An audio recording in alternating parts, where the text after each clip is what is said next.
Bonjour à toutes et bonjour à tous et bienvenue pour l'étude de la semaine, l'étude de la paracha Teruma, Sicha du Rabbi, Chelek, Gimel. On est parti et bien évidemment nous sommes en compagnie de Katen Vivu Ouais, ouais, et de Nat la bouche. ouais, ouais.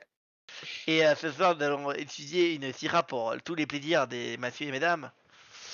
Paracha Teruma, Paracha Trouma. Mais ça paraît à Torah Ouais. al Sivuya Akadosh Baruch Hu. Donc la paracha de la semaine. Donc on est après qu'on a reçu le nom de la Torah. On est après qu'on a eu les Mishpatim, toutes les lois, les détails concernant tout ce qui n'a pas été dit de manière officielle dans les 10 commandements. Et donc là on arrive au sujet de la Teruma, que c'est le prélèvement que chaque juif y devait prendre pour la construction du Mishkan. Donc maintenant dans le Passouk, donc on demande de faire les prélèvements. Et donc on demande que chacun il doit prélever de l'or, de l'argent, etc. pour créer. Alors il y en a qui disent 15 et il y en a qui disent 13 ustensiles matériels pour le Mishkan. Donc le Mishkan, il n'y avait pas que l'hôtel, il y avait plein d'autres choses qui étaient autour. Comme par exemple il y avait le kior, ou bien il y avait les lechem apanim, etc., etc. La menorah. Et la sorte même Mikdash, la Kadosh Baruch Hu. Et donc on fait avec ça, avec ces ustensiles qui ont été créés à partir de dons qui ont été faits par les peuples juifs, on a créé les ustensiles et on a fait le Mikdash pour Dieu. Sous le Mikdash et vous me ferez un sanctuaire. Vakadosh Baruch Hu Maftiar. Et Dieu, après, qu'est-ce qu'il dit dans le passage qui nous assure que quoi? Il nous assure que Veshachan Tibetocham, que moi, Dieu, je résiderai en vous. Chez Ishkon Betoch Hamikdash, Ivne Meotad Varim. Et le sens simple des mots, ça veut dire que Dieu, après qu'on va construire le Mishkan que Dieu nous a demandé de construire, et ben Dieu, il va résider dans ce Mishkan. Et donc, a priori, ça paraît un peu bizarre. Pourquoi? Afshen Akbala chez le Makom le Gabé et le Kout. Bien qu'il n'y a pas de limite de l'espace par rapport à la divinité, Dieu il n'est pas limité dans l'espace. Maftiar Akadosh Baruchu Shu Yishkon Bemakom Amekadesh. Dieu, malgré tout, il assure au peuple juif que s'ils vont prélever le Mikdash, alors Dieu il va résider là-bas. Que Dieu il va s'obliger à se contracter dans une superficie, d'un endroit complètement limité, à un espace spécifique. ולא רק בית המקדש שנבנה מאוחר יותר, שיהיה קבוע תמיד במקום אחד בירושלים, ומאז וכך לעולם, אלא גם במשכן שנדד עם בני ישראל לכל מקום שהלכו. Et pas seulement dans l'endroit à Jérusalem où Dieu il a résidé dans le Mikdash qui a été construit là-bas plus tard, mais également dans le Mikdash qui était dans le désert, que les Juifs ils ont transporté d'un endroit à un autre. Pendant tous ces instants-là, Dieu il résidait là-bas, il s'est engagé que non seulement il résidera là-bas, et malgré que lui, normalement, il n'est pas limité par l'espace et par le temps. Et il va résider à jamais. Et maintenant, le rabbi pose la question qu'on se pose tous. Vas-y, c'est quoi ta question, Nathan? Écoute. Le Mishkan, c'est bien ce qui a été créé dans le désert, c'est bien ça? Alors, il y a eu deux créations du Mishkan. Il y a eu un Mishkan dans le désert, et après, il y a eu un Mishkan quand ils ont construit à Jérusalem, au Beth Amikdash. Ouais, mais d'accord, mais là, on parle bien de celui dans le désert, Oui, non? entre autres, dans notre Pas du paracha, tout. c'est celui du désert, effectivement. La Je question qu'on comprends se pas. pose tous, c'est quoi cette histoire que Dieu, il se limite dans un endroit, quoi? Ouais, bah ouais, moi aussi, je comprends Quoi cette pas. histoire, quoi? Akadosh Baruch Hu Kamoare, on dit que Dieu, voici, qui n'est ni limité par le temps et ni par rien, il n'est pas limité. Et Teshamayim ve'etaretz animal. Il est marqué dans la Torah, le ciel et la terre je remplis. Dieu il est partout. C'est-à-dire quoi? Il réside dans le Mishkan spécifiquement. Et donc c'est pour ça. Comment ça se fait que Dieu il a ordonné qu'on lui fasse un endroit spécifique dans lequel il doit résider? Donc ça c'est la question du rabbit. En emet, sheaf she'teshamayim ve'etaretz animal et yachol ou liot beofen shel elem. Donc maintenant il dit c'est la vérité. Parce qu'on peut dire que c'est vrai que Dieu, il est le ciel et la terre, que Dieu il remplit le ciel et la terre, mais on dit que en la réalité c'est quoi? C'est que Dieu, il est, il est là d'une manière cachée. Il n'est pas dévoilé dans le monde. C'est-à-dire il est là mais on le voit pas. Je sais pas, là, le regarde chez le coude que dans le monde on ne ressent pas la divinité. Mais pour qu'il puisse y avoir un dévoilement de la Shrina, il y a besoin d'un travail. אבל זה הרי אינו קשור למקום מסוים, בכל מקום שיהודי עובד, בו את הקדוש ברוך הוא, ממשיך אלוקות לפי זה, הרי היו לכאורה יכולות לאותם העבודה של משכן ומקדש להיעשות גם במקומות אחרים, ועל ידי זה להמשיך בכל המקום את והשכנתי, ולא רק במקום אחד. מדוע איפה היו צריכים עבודת לעשות דווקא במשכן ובמקדש? Et le rabbi, ça ne lui suffit pas cette réponse. Donc la première réponse que le rabbi a donnée, il a dit parce que l'un c'est caché et l'autre c'est dévoilé. Et alors là c'est dans le potentiel et là c'est dans le concrètement. Maintenant il dit mais ok, alors c'est vrai ce que tu dis. Mais la réalité Hmm. c'est qu'un juif il peut dévoiler Dieu sur terre lui-même. Par intermédiaire qu'on fait la Torah et les mitzvot, nous on dévoile Dieu sur terre aussi.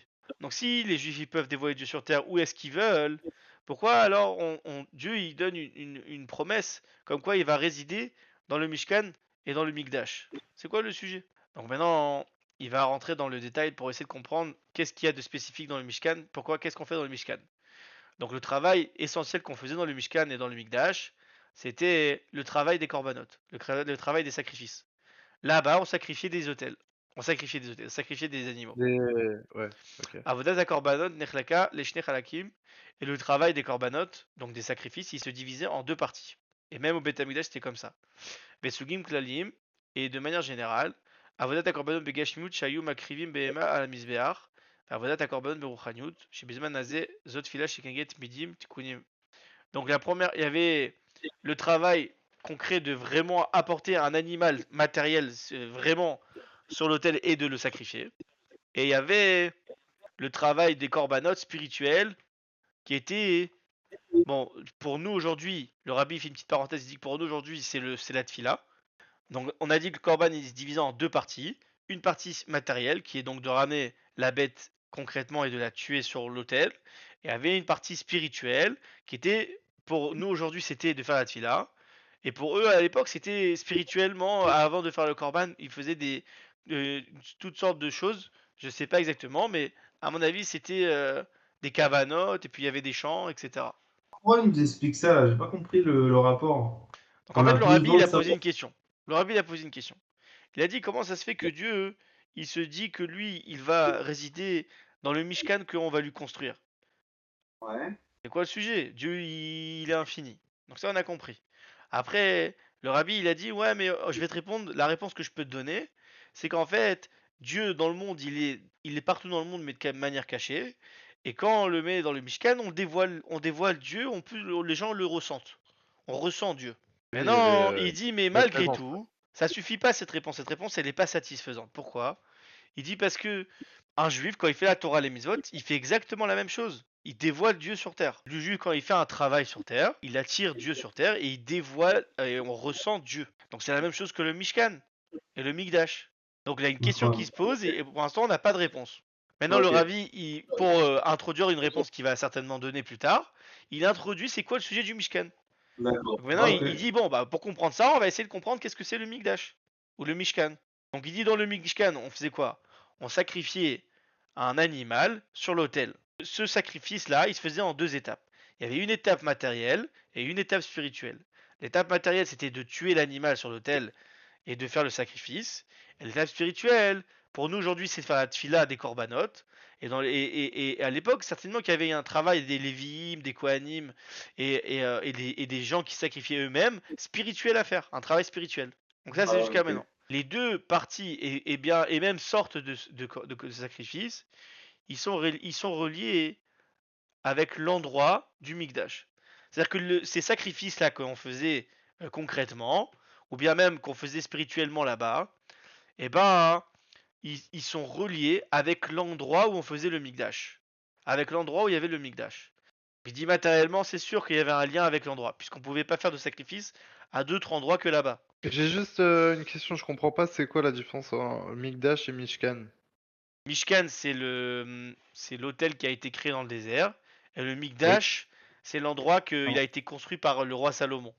mais Avant, c'était un truc provisoire. C'est-à-dire, les Juifs, ils étaient dans le désert. À chaque fois, ils avaient leur voyage, ils faisaient la tente d'assignation. Et ils faisaient dedans, ils mettaient le Mishkan, ils mettaient la Menorah, etc., etc. D'accord? Mhm. Donc, c'était une sorte de Beth Amikdash nomade. Ensuite est arrivé, quand le roi Salomon, il est arrivé au trône, David Ameller, il avait déjà commencé les travaux. Le roi Salomon, il a conclu et il a construit le Beth Amikdash. D'accord, mais c'était pas dans le désert là. Non, c'était en Israël, à Jérusalem. Ah bah ok, bah j'ai compris alors. Ok. Ok, merci. Donc le sacrifice matériel déjà, lui, il est complètement relié avec l'endroit. Parce qu'on ne pouvait le faire qu'à l'endroit où il y avait le Mishkan et le Mikdash. Et donc il dit même maintenant qu'on a des corbanotes, maintenant on fait les corbanotes spirituels, les seuls corbanotes, les seuls sacrifices qu'on fait spirituellement, c'est les sacrifices qu'on fait à travers la tfila. Même ceux-là, ils sont reliés avec l'endroit du Mishkan et du Mikdash. Même la tfila aujourd'hui, qui représente le sacrifice spirituel, et même les sacrifices spirituels que les gens ils faisaient au temps du Mishkan ou du Mikdash, même ceux-là, ils sont reliés avec l'endroit. Pourquoi? Parce que c'est vrai qu'on peut faire à chaque endroit la tfila, et dit malgré tout, quand tu fais la tfila, tu te tournes toujours vers l'endroit du Mishkan ou du Mikdash. Pourquoi? Comme on voit dans le Rambam il explique, il dit si tu habites en dehors d'Eretz Israël, tu dois faire ta tfila en direction de Eretz Israël. Si tu habites en Israël, tu dois prier en direction de Jérusalem. Si tu habites à Jérusalem, tu dois Je dois prier en prier en direction direction du Beth Amikdash. du Beth Amikdash. Et si tu es dans le Beth Amikdash, tu dois prier en direction du Kodesh HaKodashim. Donc la tfila Ok. qui est la représentation de la sacrifice spirituel aujourd'hui, au jour le jour, même elle, elle est reliée avec l'endroit. Velichora et Numuvan Klal. Et a priori, on comprend pas. Maintenant, le rabbi pose la question même sur les sacrifices spirituels. Les schémas yatsaich likshor avodat shebalev zotfila, chez avodat ranin i makom gashmi. Le rabbi dit maintenant, bon alors je veux bien, d'accord, les sacrifices physiques, matériels, on les faisait au Beth Amikdash. Ça, ok, on veut bien. Mais pourquoi la tfila, qui est quelque chose de spirituel, je dois la relier avec un endroit matériel, un endroit qui est limité dans l'espace, dans la matérialité? Bah parce que Dieu il y résidait, ou il y réside encore, puisque Voilà. Mais ça c'est rejoint Dieu. notre première question en vrai. Il dit pourquoi? Parce que pourquoi le rabbi pose la question? Il dit parce qu'en fait, pour quelque chose, un sacrifice matériel, tu peux dire que c'est logique d'aller au Mishkan. Pourquoi? Parce que ils avaient besoin d'aller au Mishkan parce qu'il y avait que au Mishkan que quand ils sacrifiaient des bêtes, il y avait un feu du ciel qui descendait et qui faisait le travail. Donc tu te dis bon, puisqu'il y avait avoir ce feu spécifique qui ne se dévoilait que là-bas, il y a une logique de dire qu'il devait aller là-bas. Mais les choses matérielles, les choses spirituelles, de ça il y a pas besoin. Malgré tout, il dit, mais même dans le matériellement, tu peux même dire, poser la question. Mais bon, il fait une petite parenthèse. Aval tfila, oui, inyan rouhani. Mais par contre, la tfila, qui est le sacrifice spirituel d'aujourd'hui, même quand c'était le sacrifice spirituel birlal, c'est quelque chose qui est complètement spirituel. Il n'y a pas besoin. C'est pas que seulement que l'homme il n'a pas besoin de choses matérielles, à part lui-même, qu'en réalité, lui, pendant la tfila, il a besoin que d'une seule chose, c'est de rapprocher, de donner, de prendre ses forces et ses dons et de les donner à Dieu, de les ramener vers Dieu. Donc c'est quelque chose qui est complètement personnel et qui n'est complètement pas lié à aucun quelconque espace ou endroit qui a besoin, matériellement. Et donc, par intermédiaire, il va se donner complètement dans cette fila et ses demandes à Dieu. Ça va et on sait très bien que le sujet principal de la tfila spirituelle, la tfila, c'est les kavanot, c'est d'avoir des intentions et de bien réfléchir dans sa tête. Malgré tout, la tfila elle a besoin d'être dit avec la bouche, avazé birde le et kavana, mais même ça c'est pour réveiller les kavanot quand on dit avec la bouche. Qui colle me à kavana, car la voix ça réveille les kavanot. Et donc il dit mais même si en vrai tu peux même un petit peu répondre pourquoi, parce que la réalité c'est que quoi, c'est que la tfila elle, tu l'as fait pour aussi avoir des choses matérielles. Donc tu peux répondre et dire que pourquoi tu as besoin de te tourner matériellement vers un endroit quand tu fais la tfila, c'est parce que la réalité c'est que Dieu va donner aussi des choses matérielles. Il dit malgré tout, c'est pas comme quand c'était avec le sacrifice qu'on faisait à l'hôtel, parce que le sacrifice qu'on faisait à l'hôtel au Beth Amikdash, on voyait un feu de nos propres yeux, on voyait quelque chose de matériel qui se dévoilait. Mais là, si tu dis, tu demandes la santé ou tu demandes la richesse, c'est des choses que tu peux pas voir concrètement avec tes yeux. Donc malgré tout, ça change rien. Pourquoi tu as besoin de te présenter quelque chose de matériel?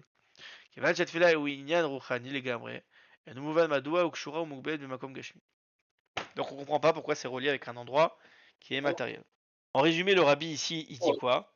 Il dit que la réalité c'est quoi? C'est que on comprend pas pourquoi on a besoin de faire la tfila et de se tourner vers Jérusalem. Tu veux me dire que c'est parce que c'est technique et parce que comme comme toi tu fais une attirance, comme tu fais un effort en bas, on donne un effort d'en haut, donc ça doit être mida keneged mida, donc tu dois faire la même chose. Donc ça je peux comprendre pour le sacrifice matériel. Pourquoi je peux comprendre pour le sacrifice matériel? Parce que moi, je fais un sacrifice matériel et Dieu, il me donne un feu dans eux qui va me brûler mon animal pour pouvoir compléter le sacrifice matériel. Et donc, c'est technique. Donc, c'est obligé d'être à un endroit spécifique. Ça, je peux comprendre. Et pour un truc spirituel, il n'y a rien à comprendre. Le rabbi, il essaye de te faire tout un raisonnement pour te faire comprendre que quand c'est spirituel, c'est quelque chose qui est complètement personnel. Il n'y a rien qui est relié à des choses techniquement spirituelles ou bien à des symétries ou des midas keneged midas. C'est quoi la logique qui est derrière tout ça? Pourquoi, techniquement parlant, j'ai besoin de me retourner vers le Jérusalem pour prier? J'ai aucun moment besoin. Moi, ma prière, c'est quoi? C'est je demande des bakashot, des trucs spirituels ou bien des besoins physiques qui vont se traduire à travers la nature. À aucun moment, j'ai besoin de faire quelque chose de matériel. Puisque tout ça, c'est des choses qui sont à travers la nature, etc. Il n'y a rien de physique que je vais recevoir quand je vais faire ma tefila. Donc à aucun moment j'ai besoin de faire un truc moi aussi physique, puisque Dieu me donne rien physiquement. Moi j'ai rien besoin de faire physiquement a priori. Il marche dans une idée de Ouais. symétrie, dans une idée de Mida Keneged Mida. Si Dieu il dit, tu me dis d'accord, je fais le sacrifice à un endroit spécifique physiquement et Dieu il me donne un feu physiquement. Donc c'est parce que c'est symétrique, c'est donnant-donnant, et donc tu es obligé d'être à un endroit, je comprends. Mais la tefila, il y a rien de spécial. La tefila, il peut rien se passer, tu peux être dans la salle et tu peux être en kavana et faire la plus belle tefila de la terre. Et tu vas voir, physiquement parlant, il va rien se passer. Donc pourquoi tu as besoin de te tourner à Jérusalem? Et le rabbi essaie de comprendre. L'explication de cette chose-là, il va s'expliquer par le principe qui est connu, le principe connu, Kol agavoa beyoter, yorel les mata beyoter. Il y a un principe connu dans la Chassidut qui dit que plus ils sont grands, et plus la chute sera dure. C'est-à-dire quoi? Plus on est grand, plus on est fort, plus on a des korotes, plus on a des forces, et plus on va tomber, on va descendre très bas. Donc l'exemple que j'aime bien prendre, c'est comme si tu dis, je prends un petit Glock 9 et je tire dans la terre, et je prends un Barrett 50 et je tire dans la terre. C'est laquelle la balle qui va aller le plus profond? Arrête. Barrett 50, pourquoi? Parce qu'il est plus fort. Il a une puissance plus forte. Donc il va creuser plus bas. Donc plus il a une force de creuser, et plus il va tomber très bas. Et plus moins il a une force de creuser, moins il va tomber bas. Et donc c'est la même chose dans la vie. Plus quelqu'un, tu te vois qu'il est bas, plus tu vois il a des Yetzirara, et plus tu vois qu'il a des choses, et plus c'est une preuve que c'est une personne qui a une très grande force. Parce que déjà, Dieu c'est pas quelqu'un de cruel, donc quand il envoie des épreuves, c'est que tu peux les surmonter. Ça c'est un.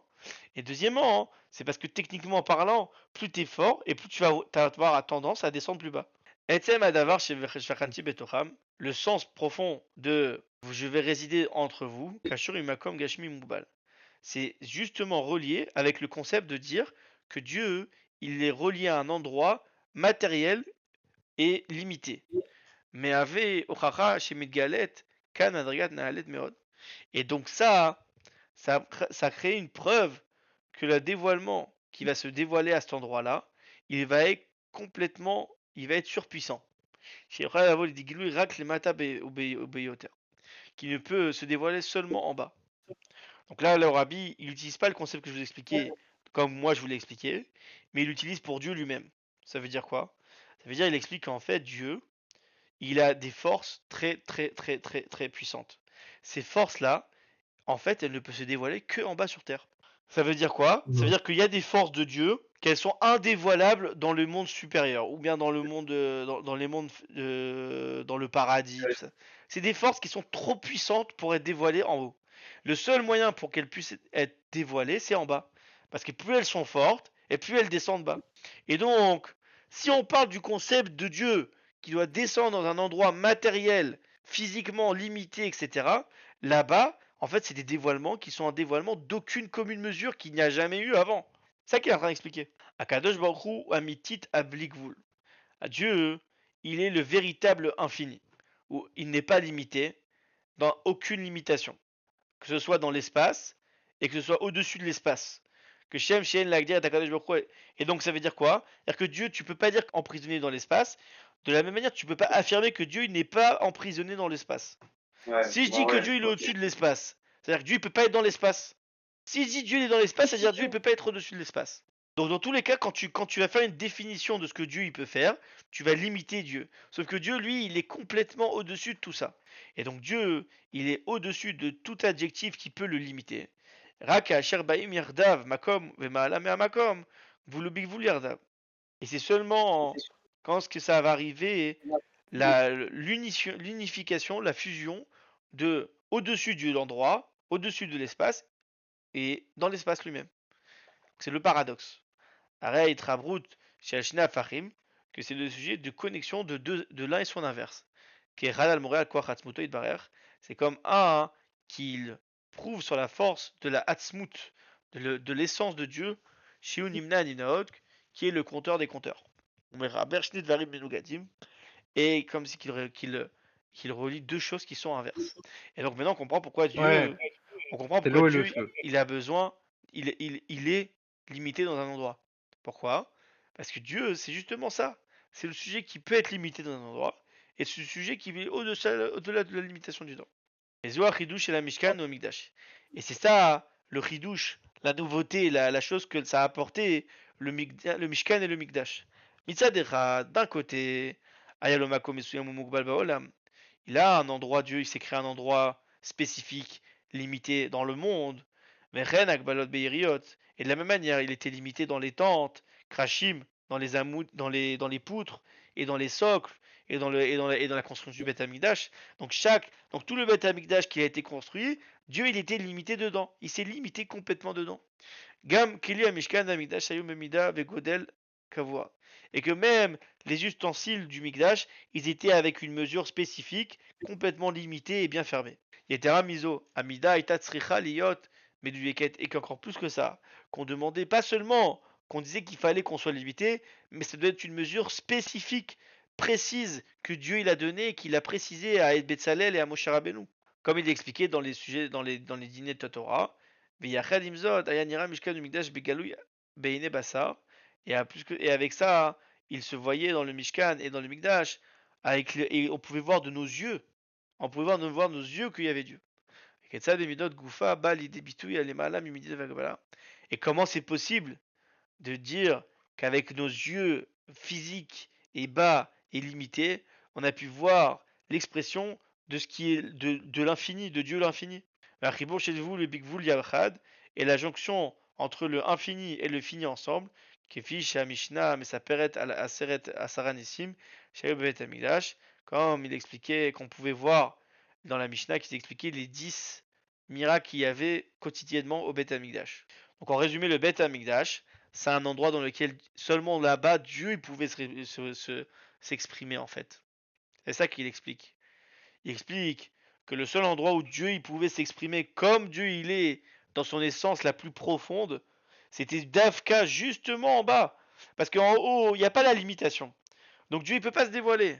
Le seul endroit où Dieu il pouvait se dévoiler, c'est justement en bas parce qu'il y avait aussi le concept de limité. Et comme il y a le concept de limité, alors il a rentré l'infini dans le fini. Et à ce moment-là, hein, alors que maintenant, comme il y a le paradoxe et comme il y a le sujet que Dieu il relie les deux inverses, alors là, justement, là, il peut se dévoiler. Et c'est pour ça qu'au Et Beth Amikdash, on voyait Dieu de manière dévoilée. Tu voyais Dieu tel que Dieu il est. Pas, pas le Dieu du paradis, et pas le Dieu des naturalistes. Le Dieu tel quel. Dieu non, on dans pouvait sa. pas rentrer dans le Beth Amikdash. Bah, aujourd'hui, tu peux aller tu peux aller au 770 chez le Rabbi. C'est pas le Beth Amikdash, mais c'est Meat Mikdash, ça s'appelle. C'est comme un petit peu comme le Beth Amikdash. Et BMS, ça ressemble beaucoup. Parce que t'es tout le temps toujours très serré, tout le truc. T'es tout écrasé. Et en même temps, c'est très grand, c'est très fort. Donc c'est à peu près le même sujet. Mais, euh, mais effectivement, ouais, c'était que Beth Amikdash. Et il y avait 10 miracles qui se produisaient au Beth Amikdash. Et moi, je peux te dire qu'au Seven, un des miracles, il se produit là-bas. C'est qu'il y avait, quand tout le monde y rentrait, ils étaient serrés comme des sardines. Et dès qu'ils arrivaient pour se prosterner, il y avait de la place. Je peux t'assurer au Seven, le Shabbat, tu sais pas comment tu vas prier, mais tu pries. Et c'est vraiment ça. Mais bon, bon, on va pas comparer le Seven au Beth Amikdash, ça n'a rien à voir, mais bon, on a compris quoi. Au Biprat et de manière plus détaillée, dans le Kodesh HaKodashim, qui était donc le Kodesh HaKodashim, c'est le Saint des Saints, c'est là que Dieu y résidait à fond là. C'est là-bas que ça résidait quoi. On rentrait une seule fois dans l'année, c'était le Kohen Gadol qui rentrait et on avait très peur pour sa vie. On lui mettait même des chaînes à son corps, parce qu'au cas s'il mourait quand il arrivait là-bas, on le sortait avec les chaînes. Et là-bas, il y avait une armoire qui n'était pas mesurable. Parce qu'en fait, là-bas, il y avait un peu un paradoxe dans le Saint des Saints. Parce que l'armoire dans laquelle ça contenait les louchot, elle avait une mesure de 2,5. Elle avait une mesure de 2 amot et demi. Le Atofes Aaron Makom Bemida s'arrête à Imaot Shel Kochi Kodashim. Ouais, ça c'est un truc, à chaque fois je sais pas comment l'expliquer. En tout cas, c'est quoi? C'est de dire en fait qu'il y avait une mesure que Dieu l'a donnée. Et en fait, si tu rentrais le Aaron avec la mesure qu'il a donnée après, tu voyais que mathématiquement parlant, il y avait un truc qui allait pas. C'est-à-dire qu'il y avait la taille, elle était soit trop grande, soit elle était trop grande la taille par rapport à ce qu'elle pouvait contenir. Et ça rentrait. Mais je me rappelle plus Ouais, exactement. je sais, Hein? je sais, c'est quoi. Vas-y, Je me vas-y. rappelle, c'est quoi. Vas-y, raconte. Vas-y, en gros, on va dire que ça mesurait genre 5 mètres. Et ben quand tu le mettais sur un mur le mur il mesurait 10 mètres, et que tu le mettais sur un mur, et ben sur chaque côté du haron, et ben il y avait encore 5 mètres. Ça prenait aucune place. Ouais, c'est chelou, ça. C'est l'armoire magique. Ouais, Bah, c'est et c'est ça. ça le sujet. C'est que dans la limitation, il était illimité. Donc Dans le sans dessin. en résumé, ce qu'il veut dire ici, c'est qu'en fait, Dieu, c'est pas le cliché de l'infini. Attends, c'était dans le sans dessin, c'est ça? Ouais. Le C'est Aaron, en... le Saint Dessin, il était comme ça, c'est ce qu'il a dit. Mais en résumé, ça veut dire Ouais, quoi?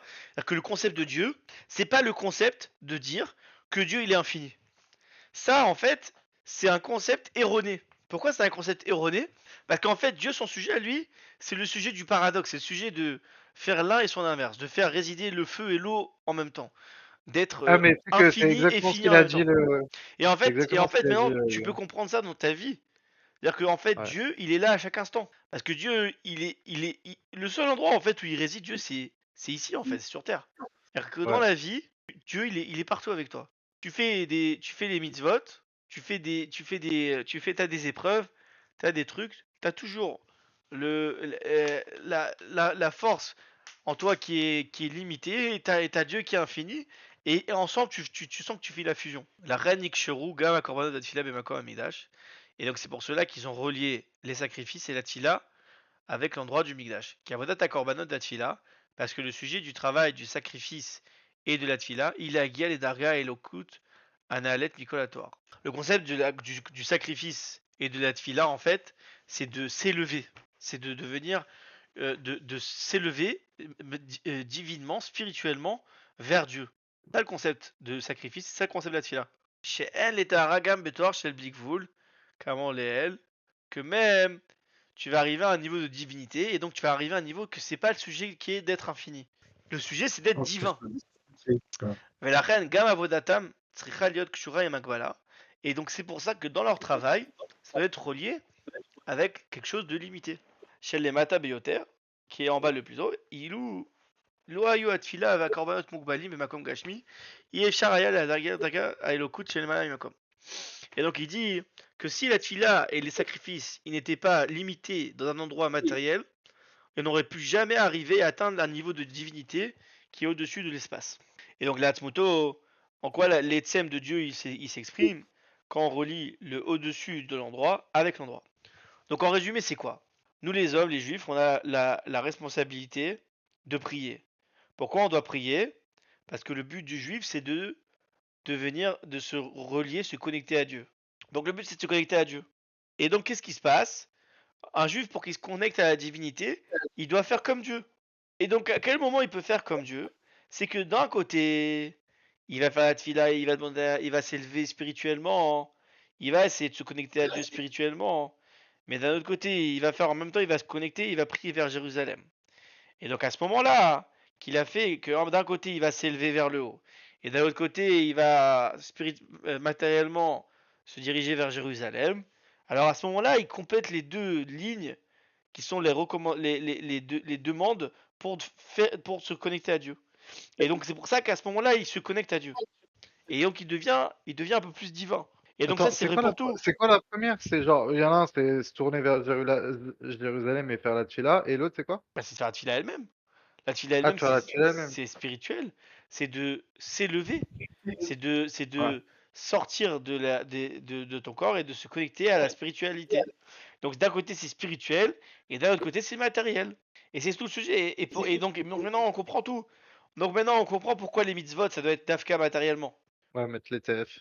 Voilà, mettre les tefs si tu veux. C'est tu prends une peau de bête et après avec de ça tu la mets sur ton bras. Et après que ça tu pries. Mais ça c'est encore là, ça représente la tefila. Mais si je te dis par exemple manger de la matzah, c'est matériel. Tu prends un bout de pain, un bout de matzah, Et quand tu le manges, et que tu as les cavanotes, que ça représente, je sais pas, il faut avoir toutes les cavanotes, etc. Et que, que c'est pour spirituellement t'élever, et ben t'as rempli le sujet de Dieu, qui est le fait de prendre les choses matérielles et les relier avec la spiritualité. Et donc c'est pour ça que dans ce monde, seulement dans ce monde-là, physiquement, matériellement, on peut, on peut se rapprocher de Dieu d'une manière que nulle part ailleurs on peut le faire. Si je t'explique que quand on faisait les sacrifices matériellement dans le Beth Amikdash, il y avait plein de lois, et toutes ces lois-là, justement, c'était pour, encore une fois, relier le matériel avec la spiritualité. Alpizegam Yuvan, Shemitor Mishkan ou Migdash Atzmam, Bet Amikdash Ayam Madriga Nalet Yoter Mishkan. Donc maintenant, il dit, on va essayer de comprendre aussi pourquoi le Bet Amikdash, il avait un niveau plus élevé, plus fort que le Mishkan. Un Mishkan Loya Mugdar Vekavua Tamid. Donc le Mishkan, c'était l'hôtel qu'on traînait dans le désert d'un endroit à un autre. Il dit là-bas, il y Ouais, a un c'était petit. mobile, quoi. Voilà, c'est que c'était mobile. Et donc, comme c'est mobile, il n'y a pas un endroit fixe. Et donc, un Mm. endroit éternellement fixe. Qui va moval makom achad sheni. Donc, il bougeait d'un endroit à l'autre. Mushkatouv. Veye be'italer ba'oel. Et j'allais dans la tente. Ouayagam asui beikar mitsomeach achai. Donc, il dit le Beth Amikdash, il a un niveau encore plus fort et plus élevé que le Mishkan. Donc, on a dit pourquoi? Parce que déjà, le Mishkan, c'était c'était pas un endroit spécifique fixe, c'était provisoire, c'était d'un endroit à l'autre. Ça, c'est un. Et deuxièmement, il dit que le Mishkan, il était composé essentiellement de peaux de bêtes et de plantes. Mais le minéral, toutes les pierres, etc., c'était pas composé énormément. Il y avait que le socle en bas, que le parterre qui était fait de pierre. Le reste n'était pas fait de pierre. Alors que le Beth Amikdash, il est fait essentiellement de pierre. Et il dit la pierre, dans la chaîne, dans les niveaux de vitalité qui existent, qu'on a vu qu'il y en a Plus 5, bas. et il y en a 4, pardon. Il dit que le minéral, c'est le niveau le plus bas. Bas. Ouais. Et comme c'est le niveau le plus bas, alors Dieu, Davka là-bas, il peut dévoiler des niveaux les plus forts. Parce que plus il est grand, plus il descend bas. Et donc c'est pour ça que le Beth Amikdash, il avait un niveau bien plus fort et plus élevé que le Mishkan. Gam Diuk Razal, Mikdash, Betoram. Et donc maintenant, on va comprendre le point que les Chachamim ils font quand sur le passouk il y a marqué vous ferez pour moi un Mikdash et je résiderai Betoram de manière, c'est-à-dire Betoram en vous. Il n'y a pas marqué je vais résiderai dans le Mikdash ou dans le Bet Mikdash, il y a marqué je résiderai en vous. Pourquoi il y a marqué au pluriel? Parce que pour dire que Dieu il va résider dans chacun d'entre nous. Akadosh Baruch Hu, il nous promet qu'il va résider dans nous, qu'il va pas seulement résider dans le Mishkan et le Mikdash, mais aussi au sein même de chaque juif dans chacun d'entre nous. Par l'intermédiaire que le juif, il fait de ses biens matériels un sanctuaire pour Akadosh Baruch Hu, qu'il étudie la Torah et qu'il accomplit les mitzvot, et qu'il amène la sainteté même dans les choses qui sont chol, et dans les choses qui ne sont pas liées à Dieu. Alors, grâce à ça, Dieu il va résider dans chacun d'entre nous. Et quand tu dis il réside dans chacun d'entre nous, tu parles de l'âme divine ou c'est Non, il parle de nous. rien à voir? Ok. C'est une bonne question la vérité. Franchement, je sais pas. Mais moi, je dirais tout. Moi, je dirais l'âme divine, hein. C'est l'âme divine. Bah je sais pas. Bah, en fait, je crois que Dieu, c'est l'âme divine. Bah Et ouais. qu'en fait, son but à l'âme divine, c'est de résider dans l'âme animale. Ouais, le matériel. Bah, c'est encore une fois le même sujet, hein. C'est notre âme à nous qui doit être le maître de notre âme limitée, de notre corps matériel. C'est de faire l'un et son inverse. C'est-à-dire que Ouais, c'est ça. d'un côté, j'ai mes besoins physiques, d'un côté, je suis un homme physique, mais d'un autre côté, je vais faire la volonté de Dieu, qui est l'inverse de ce que moi je veux. Donc c'est là que tu fais le paradoxe. Et donc c'est pour ça qu'on a besoin de faire sacrifice. Le Ouais. sacrifice, c'est quoi? C'est que tu fais l'inverse de ce que tu es. Donc tu es le toi, et en même temps tu es l'inverse de toi. Et c'est pour ça que Dieu il est avec toi partout. Parce que c'est ça Dieu en fait. Dieu c'est le sujet de je suis l'un et son inverse. Donc d'un côté moi j'ai très envie de faire des bêtises, mais d'un autre côté je vais pas le faire et je vais faire la volonté de Dieu. Et qu'en fait Dieu va s'arranger pour que ce soit l'inverse de ce que moi je veux. Parce que Dieu il veut que tu fasses, il veut que tu aies des mérites, il veut que tu te connectes à lui. Donc il va s'arranger pour que ce soit l'inverse de ce que toi tu veux. Donc par exemple, tu aimes jouer aux jeux vidéo, mais c'est du Beatlesman, alors il va faire en sorte que tu dois faire l'inverse de jouer aux jeux vidéo. Donc tu vas faire toi et ton inverse. Donc d'un côté tu vas être toi, et d'un autre côté tu vas faire ton inverse. Et là, Dieu il est parmi toi. C'est pour ça que Dieu il réside à travers toi. Donc pour ça je te dis, tu ressens Dieu à chaque chose que tu fais dans ta vie, tu ressens Dieu en fait. Parce que si tu regardes maintenant, si tu regardes par exemple, tu es au travail. Au travail, tu dois te surmonter, tu dois faire des sacrifices. Tu dois sortir de ta zone de confort et tu dois devenir quelqu'un de meilleur. Bah, ça veut dire que tu tues quelqu'un qui est en toi en fait. Tu prends ton toi intérieur et tu fais l'inverse de ce qu'il veut d'une certaine manière. Et pour ça que Dieu en fait, Dieu il réside à ce moment-là. Et en fait, c'est ça exactement ça le sujet. C'est ça la vie. La vie, c'est ça en fait. La vie, c'est de te rendre, de sortir le meilleur de toi à travers le fait que tu vas devoir t'inverser. Et c'est ça la femme, par exemple. Pourquoi on dit que dans ton couple, il doit y avoir Dieu qui réside dans ton couple? Et bah, comme par hasard, la meuf avec qui tu es, c'est la meuf, elle est l'inverse de ce que toi tu es. Comme par hasard. C'est que Dieu, il veut résider dans ton couple. Comment tu fais résider Dieu dans ton couple? C'est quand tu fais l'union entre toi et ta femme. Que toi et ta femme, c'est ta Ezer Kenegdo. C'est ton aide qui est en fait Kenegdo, qui est l'inverse de toi. C'est fort hein, en vrai, hein. C'est exactement ça le sujet. En fait, c'est juste ça le sujet. Donc Dieu, il va te mettre dans une situation dans ta vie où toute la journée, tu ne peux voir que le noir. Toute ta vie, tu vois le noir, le noir, le noir, le noir, le noir. Et Dieu, il dit, tu dois être Bessimra, tu dois être tu dois être avec la joie. Et donc, tu dois faire l'inverse de ce que toi, tu vois. Donc, en fait, c'est que ça le sujet. Et en vrai, c'est très dur. C'est ça la difficulté. Et c'est ça Dieu, en fait. C'est ça que Dieu, ce qui veut te faire comprendre la grandeur de Dieu. La grandeur de Dieu, c'est qu'il peut faire vivre l'un et son inverse en même temps. Et donc, tu apprends la grandeur de Dieu quand tu fais ça. C'est très très fort. Donc, ועשו מקדש על האתר, שהוא קנה להביא את הקדושה בדירי החולין של כל אדם, צריך להיות באופן של ועשו לי מקדש כפשוטו, כאשר נבנה המשכן במזרע וכסף. Maintenant, le rabbi, il va rentrer dans la technique. Il explique que aujourd'hui, le sujet de faire Ve'asuli Migdash Shachanti Betocham, que vous allez me faire pour moi un Migdash, un sanctuaire, et je résiderai entre vous, d'aujourd'hui, c'est d'amener la sainteté dans les choses Chol, dans les choses qui ne sont pas Kadosh, saintes, de chaque homme. Elle doit être d'une manière que tu dois la faire de la même manière qu'ils ont fait les Juifs dans les Béné Israël dans le désert, qu'ils ont construit le Migdash à partir d'or et d'argent. Yud Gimel, Tedvav, Advarim, Mehem, Asut, Migdash. De la même manière qu'il y avait 13 ou 15 des choses qui ont été faites pour faire le Mishkan. Donc il y avait 13 ou 15 ustensiles qui complétaient, qui faisaient le Mishkan. Et qu'ils ont fait de ces ustensiles, ils sont devenus eux-mêmes saints. Car de la même manière, un homme, il doit faire de ces choses permises qu'il a chez lui, il doit les faire, il doit les sanctifier. C'est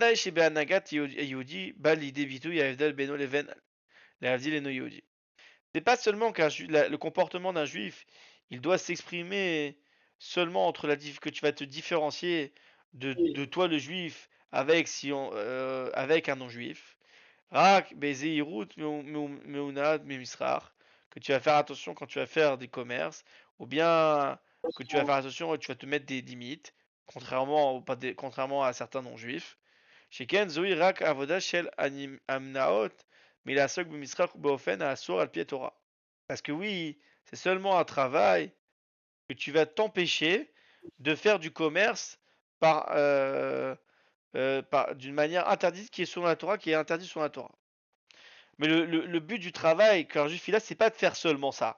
C'est pas seulement de pas se comporter comme un non-juif, que lui, il est quelqu'un qui peut être malhonnête, etc. Non, c'est pas seulement ça. C'est pas seulement de se comporter selon le loi de la Torah. Et de pas faire des bêtises. Et en fait, le but du travail, c'est que en faisant ton commerce, tu vas ressentir et tu vas craindre la divinité.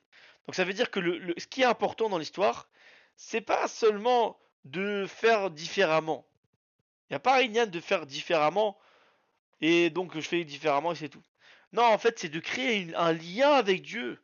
C'est de ressentir Dieu lorsque tu vas faire selon la Torah et les mitzvot. C'est exactement ce que je vous ai dit en fait. Ça veut dire quoi? Ça veut dire que quand tu vas travailler et que tu vas te repousser tes limites et que tu vas faire résider toi et ton inverse en toi, à ce moment-là, ton travail, ça va être de ressentir ça de Dieu. Tu vas devoir ressentir Dieu dans ça. Tu vas devoir apprendre à connaître Dieu. Et quand tu fais ça, c'est ça le but de la création du monde. Le but de la création du monde, c'est que tu crées un lien avec Dieu. Et l'oracle Sham Israël et Shem Shamaim, c'est pas seulement que tu dois faire un business au nom du ciel, c'est Ishtamesh Begashimut et Shekdusha que tu vas utiliser pour faire au nom de la sainteté. Et là, Shagashmut Atzma Tikdusha, c'est que en fait la matérialité va être elle-même de la sainteté. C'est ça l'explication qu'on voit dans la halakha qui dit que dans tout chemin tu dois faire savoir Dieu. C'est-à-dire quoi tu dois faire savoir où? L'oracle chez Darkecha Yu Leshem Dareu. C'est pas seulement que tu dois faire savoir aux autres Dieu. Et là, chez BM, Atmam Daeu, que nous-mêmes on va savoir Dieu. Parce que Daeu, tu peux le traduire soit faire savoir, ou soit je vais savoir. Comme par exemple, quand le Shabbat, on nous dit que la mitzvah du Shabbat, c'est de manger. La mitzvah du Shabbat, Ouais. c'est de manger. Pourquoi c'est une mitzvah de manger? Parce qu'en fait, que ma chose matérielle elle-même qui est la spiritualité. Alors maintenant, on va comprendre aussi le lien qu'il y a entre la paracha de la semaine Trouma avec les parachas qui étaient avant, qui étaient les parachas de Yitro et Mishpatim. Dans la paracha de Yitro, on a eu le don de la Torah, que là-bas, il a été renouvelé le lien entre la spiritualité et la matérialité. Ouais. Puisqu'à Yitro, comme on sait très bien, le don de la Torah, à ce moment-là, il y a eu une scission avec la grève entre la connexion de la spiritualité et la matérialité. Ça veut dire quoi? C'est-à-dire que maintenant, avant la don de la Torah, le matériel et le spirituel ne pouvaient pas se connecter. Ils étaient complètement indifférents l'un de l'autre. Quand il y a eu la Matan Torah, l'un s'est relié, on peut maintenant relier l'un à l'autre. Donc ça c'est la première paracha, paracha Titro.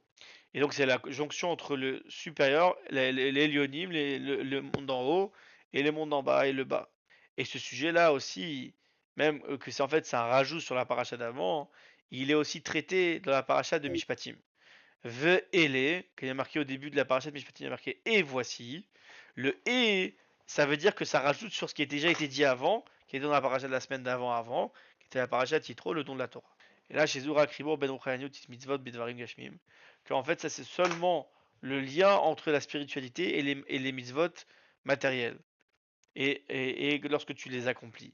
Mais dans la paracha Teruma, on parle du sujet de Veasudi Mikdash Shachanti Betoram. On parle du sujet que tu vas faire un réceptacle, un Mikdash, pour que Dieu puisse résider entre vous.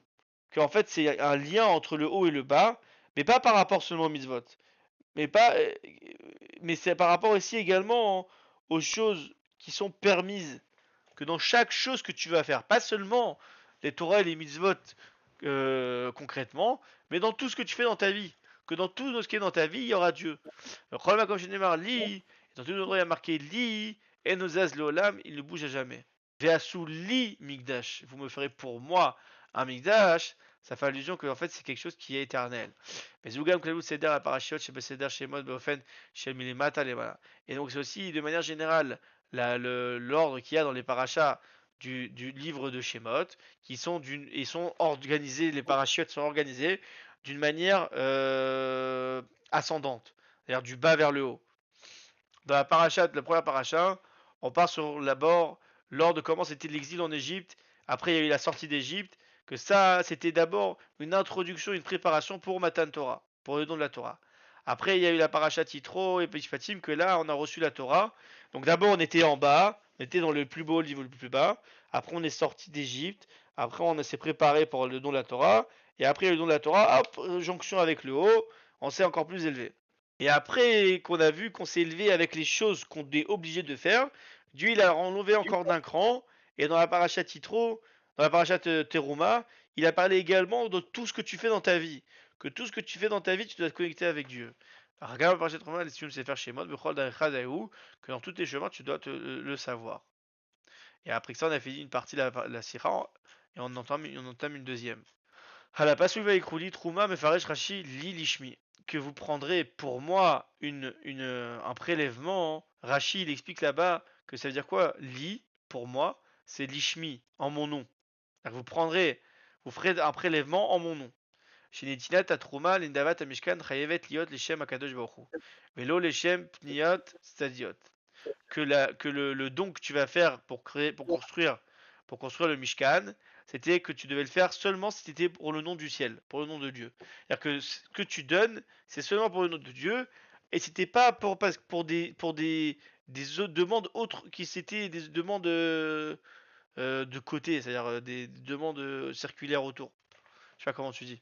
Ve'enu muvan madua dafka mitzvazo yoter mishar mitzvot madkisha Torah shiyasu otal ishmol yitbarach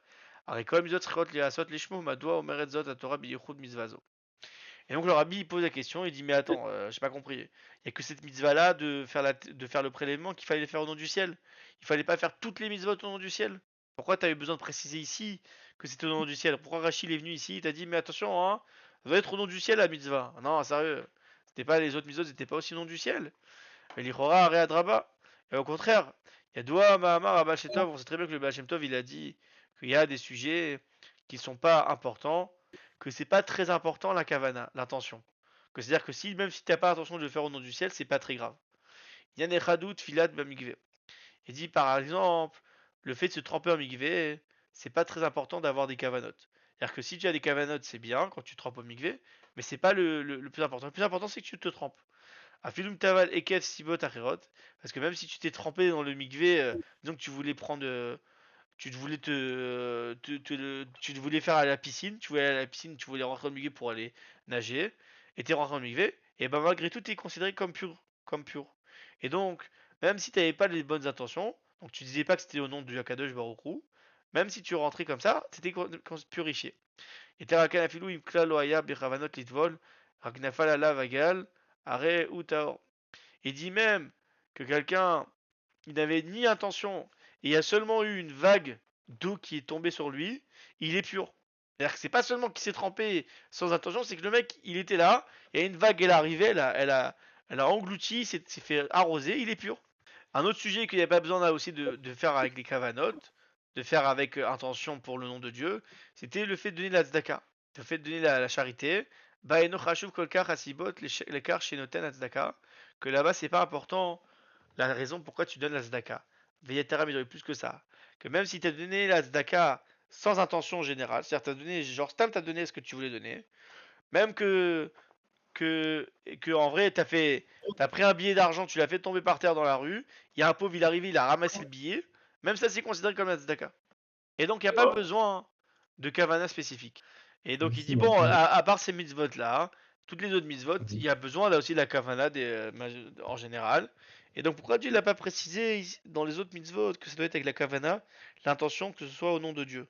Et pourquoi Dafka dans la trouma, le fait de prélever l'argent et l'or pour construire un mishkan, il a précisé. Et en plus que le mishkan, la trouma, le prélèvement, ça ressemble à la tzedaka. Ça représente au fait de faire l'argent à la tzedaka. Donc c'est encore plus une question. Alpiana Yuvan. Et donc maintenant on va comprendre. Kevan, chez Kolinyana Mishkan ou Yashadam Yached, et Kolinyana Makadosh Baruch Hu. Puisque le sujet du Mishkan, c'est que l'homme il puisse fusionner tous ses sujets, tout ce qu'il a avec Dieu. C'est-à-dire que c'est pas seulement la mitzvot, mais c'est toute sa vie, comme on a vu juste avant, que tout il doit rouler connecté avec Dieu. Que même dans les choses permises qui sont par exemple le business, dans toutes ces choses-là, il va faire sentir Dieu. Ok. Et donc maintenant on va comprendre que le Dafka là-bas, ça doit être en mon nom, ça doit être au nom de Dieu. Chez Zohare Kol Inyan de Mishkan, que ça, c'est tout le sujet du Mishkan à Yichud Makadosh Baruch Hu. ואפשר לבאר יותר את השייכות לשמי מעניין שבכל דאחד הוא, ונימדו ללשון הפסוק ויקחו לי תרומה, ולכאורה היה מתאים לכאן יותר ללשון וייתנו לי תרומה. Donc maintenant le rabbi il dit on va essayer de comprendre encore plus quand on va voir sur le langage qui est utilisé ici.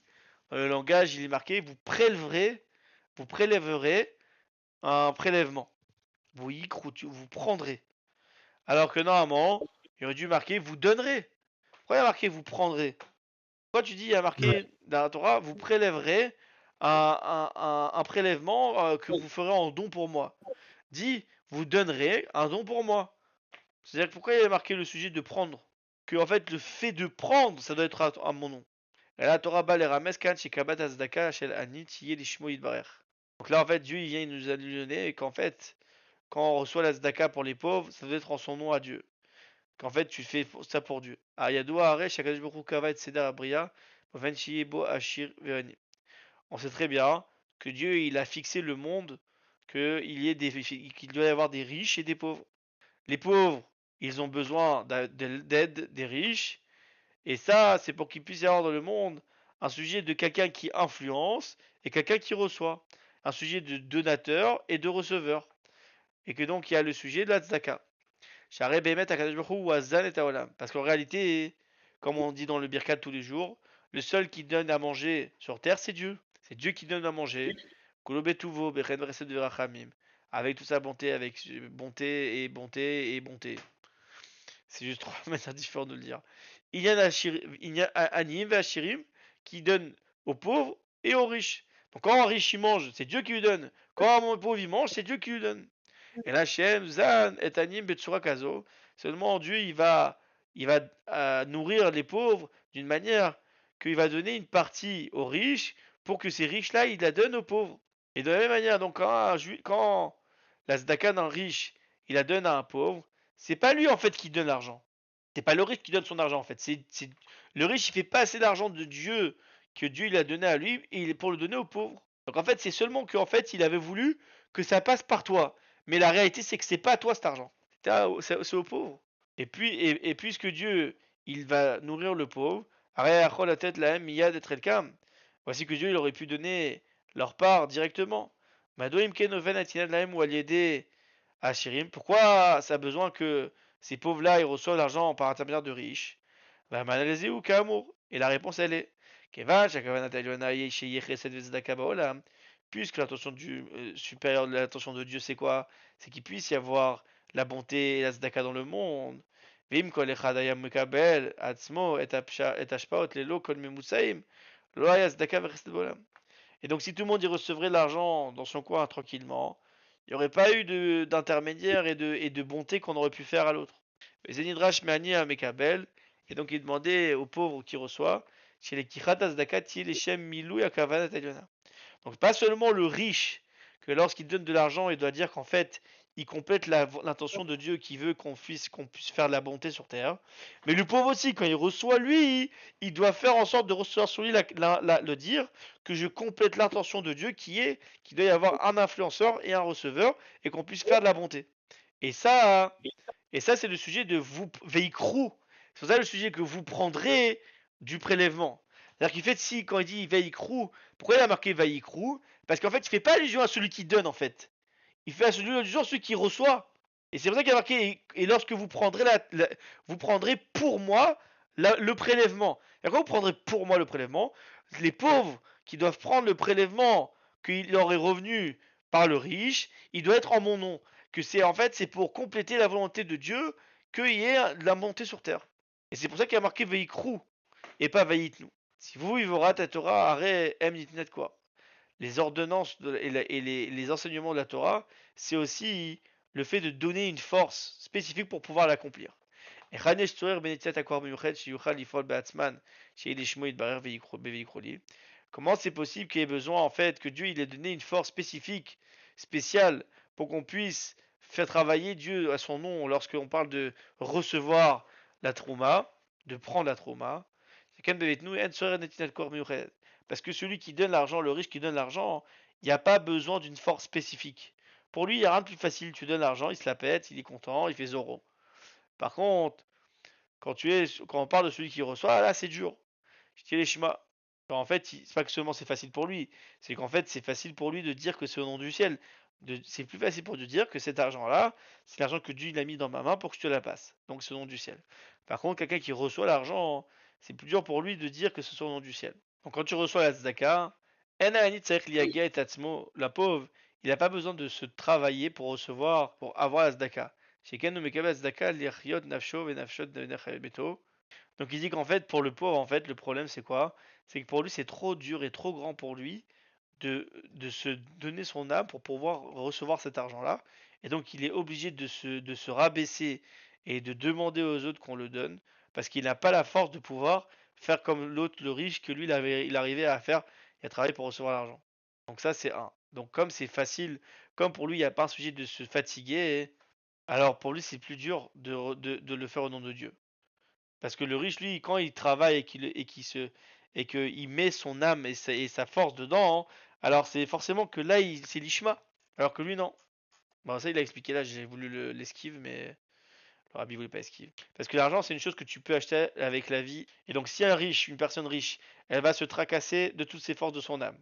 Et lorsqu'elle va activer dans elle de faire, comme on a dit, de se plier, de tuer son lui intérieur pour avoir cet argent. Et donc, il va prendre cet argent après, il va la donner à un pauvre. Mais il est, c'est du Hichem Shamaï. Pourquoi? Parce qu'il s'est sacrifié pour donner à un autre.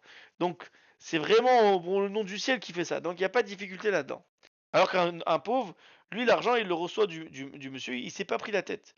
Lui, il a reçu l'argent, et en fait, c'est quelque chose qui le dépasse. C'est quelque chose qu'il n'arrive pas à faire pour pouvoir recevoir l'argent. Et donc, lui, pour lui, c'est plus dur de le sanctifier au nom du ciel. Enu mitkaven les mitzvot, et quand il reçoit l'argent, le pauvre, c'est pas parce qu'il veut accomplir les mitzvot, c'est parce qu'en fait, il fait parce qu'il en a besoin, parce qu'il a besoin d'avoir de l'argent pour lui et sa famille et sa maison. Et c'est pour ça qu'il reçoit. Et donc c'est pour ça que Dieu, il vient et il lui dit la Hora dans la paracha de Teruma que Tseich Hamekabel Hora de Muched Lenitilat Akwach à la Torah, Shegam Kabbat Tzedaka Shelo Tzileshmi, que même lorsqu'il reçoit l'argent, ça doit être au nom du ciel. Ou Me'achar Chez Yudit Pitzave Al Bechol Dachadaeu, et lorsqu'un juif, il est ordonné que dans tous ses chemins, il doit faire savoir Dieu, que ça inclut également le chemin que tu es dans la pauvreté. Quand il y en a Yuchadurim Bekdusha, En Shum Evdel Bame ou Osek, Ben Yimalez Atzmo le Davar Atzam, ou chez Davar Mouchar, Ben Yinat Sheloneg, ou faire miser. Que ce soit dans les choses que tu kiffes, dans les choses que tu kiffes pas, dans tout ce que tu fais dans ta vie, tu dois faire connaître Dieu, ou tu dois connaître Dieu. Et on a fini la sikha de la Parashat Teruma. Et n'hésitez pas à mettre un like sur la vidéo et à vous abonner, activer la cloche et suivez-nous sur tous nos réseaux.